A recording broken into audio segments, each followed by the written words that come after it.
Okay guys, let's move on to talking about the premium defense loads. Okay, so first off, let me talk about the Ranger SXT, the T series. Okay, this round right here is 147 grain, and the one thing that 147 grain has, what the advantages of the 147 grain, I should say, okay, is that it has a tendency to have higher sectional density. Okay, and when it has higher, so what sectional density is all these bullets are going to create the same size hole originally. Okay, and that's 0.355 inches in diameter. Okay, but this round right here has 124 grains of weight behind the bullet pushing it, and this has 147 grains. So it's actually going to have more mass pushing through the target than these will. So higher sectional density equals higher penetration ability. Okay, so the 147 grain. Why carry 147 grain? Well, it's going to have higher sectional density, means it's going to be a better penetrator. Okay, so this is the 147 grain is known to be the penetrating round of 9mm. Okay. This is also kind of slow. It comes out of the barrel at 990 feet per second. Okay, so it doesn't expand as explosively as, say, one of these hotter rounds that are coming out faster. So it expands a little bit slower. Okay, and so it expends its energy a little bit slower as well. So that also helps go towards penetration. Okay, now I'm of the mind that 147 grain penetrates too much. Okay.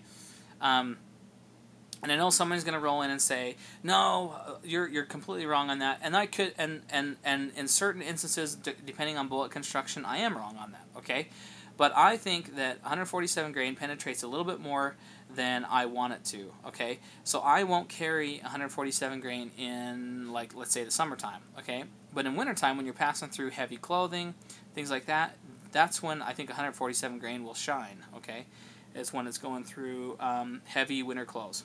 Okay, so that's my idea on the 147 grain. Okay, so I like a middle of the road bullet. Okay, so we've got the 115 grainers.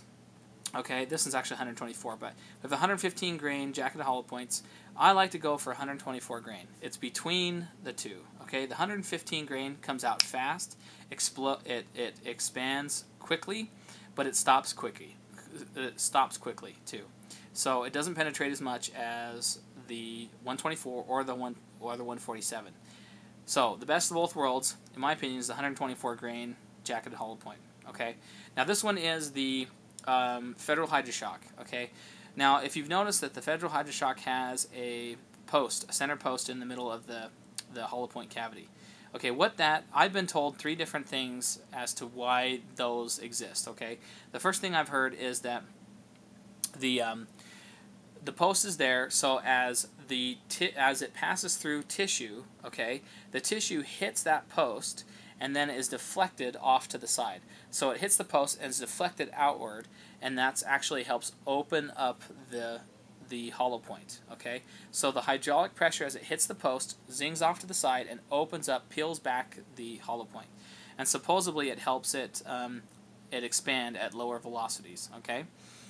The other thing I've heard is that it is there to help keep the cavity from plugging up and failing to expand. Okay, and the third thing that I've heard is that because the post is made of a little bit harder lead than the rest of the bullet, that it actually is driven into the base of the bullet, and it causes the base of the bullet to expand and allows this.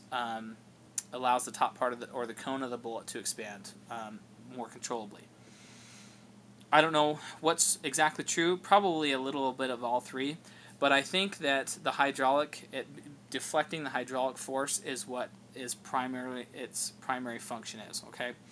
Now, like I said before, the Federal Hydra-Shok I think is a little bit out of date, but still a very, very effective bullet. I will not carry it in wintertime. I carry it in the summertime, when it's so I'd have to make a defensive shooting on someone that's not clothed as heavily. Okay, so there's your Federal Hydra-Shok. Now we come to the meat and potatoes, my meat and potatoes, and that is the Speer Gold Dot 124 grain plus P. This one happens to be the short barrel version. I carry this in a 9mm that has a 3.5 inch barrel. Okay, and what I think, from what I've read on it, the powders burn a bit quicker and a little bit more efficiently in a short barrel, so it allows for maximum energy to go into the bullet rather than to muzzle flash. Okay. The one thing I love about Speer's Gold Dots are the fact that they they perform in a well-rounded way, and that means that it functions good in wintertime, functions good in summertime, heavy clothes, no clothes, whatever. It functions really well. The plus P gives it a little bit more oomph, and it really hits hard. Check out TN Outdoors 9's video on the 124 grain plus P. That's his carry load of choice as well as mine. This gets carried if I can't carry anything else. It's a phenomenal bullet. Speer's really does a good job in producing their rounds, and it's just awesome. 410 foot-pounds out of the muzzle. This thing hits like a brick, you know, a brick bleep house. So, all right, guys. So there's a little bit of the philosophy. Buy the best bullets you can for the money you've got. And these are my target loads. I also have these for Crap Hits a Fan. These two are my loads of choice for bulk. Okay, because they're cheaper. I can afford to stock up on those a bit more. And these are my carry loads of choice. Also, some other great rounds is the Winchester HST rounds. Some more of the other Ranger series. The Winchester PDX PDX1s bonded bullets are good. Man, there's a bunch of different other choices too. So check them out, guys. But make sure you do your research as to what's best for you. But this is just kind of a little bit of a philosophy vid for me. So I'll try to get more philosophy vids out, just kind of talking about different aspects of, you know, gun carry and things like that. So I want to do an open carry vid coming up here soon. So, all right, guys, there's your ammunition comparison philosophy vid. Please subscribe if you're not subscribed. Rate if you'd like to as well, and appreciate it. Thank you. See ya. Okay, first up on the macros, on the close-in shots of these, we have the Remington UMC. This is 115 grain, jacketed hollow point. There's the cavity. See the serrations along the jacket, along the hole there. Okay, that's the UMC. Next is the T-Series by Winchester. And this is the 147 grain SXT. It's got the nickel-plated nickel-plated casing. Okay. All right. See down into the hollow tip there, hollow cavity. Okay, there's that.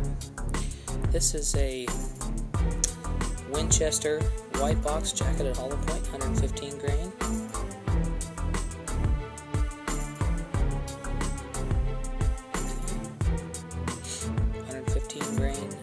Winchester jacketed hollow point. Okay. Next up we have the original Gold Dot. Okay, that's the 124 grain Speer Gold Dot in the brass casing. You can also get these in the, they don't make this hollow point anymore, I don't believe, this particular Gold Dot. That's 124 grain. Okay, then we have the this is a reload. This is the I believe the Fiachi 115 grain jacketed hollow point. Okay, and that's in a Federal casing, nickel-plated casing. Then we have the Remington UMC 115 grain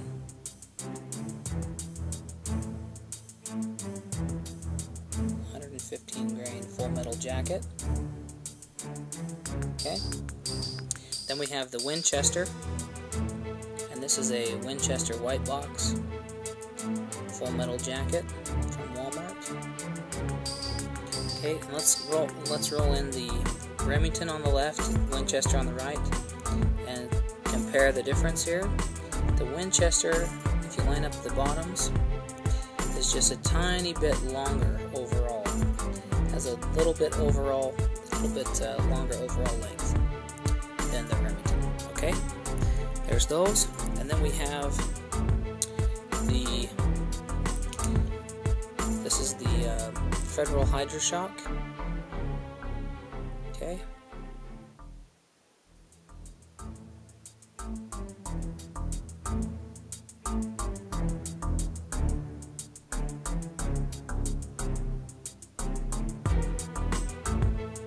There's your Federal Hydra-Shok.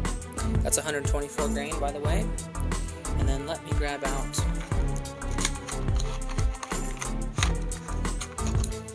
one of the. This is the new Gold Dot.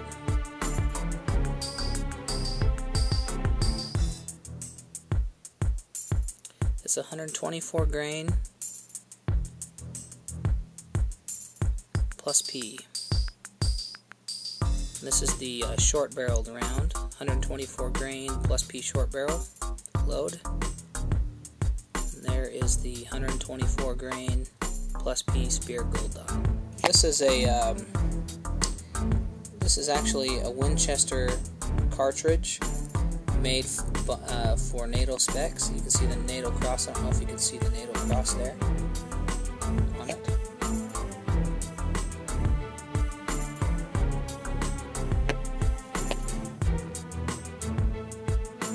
That is a old Winchester NATO 124 grain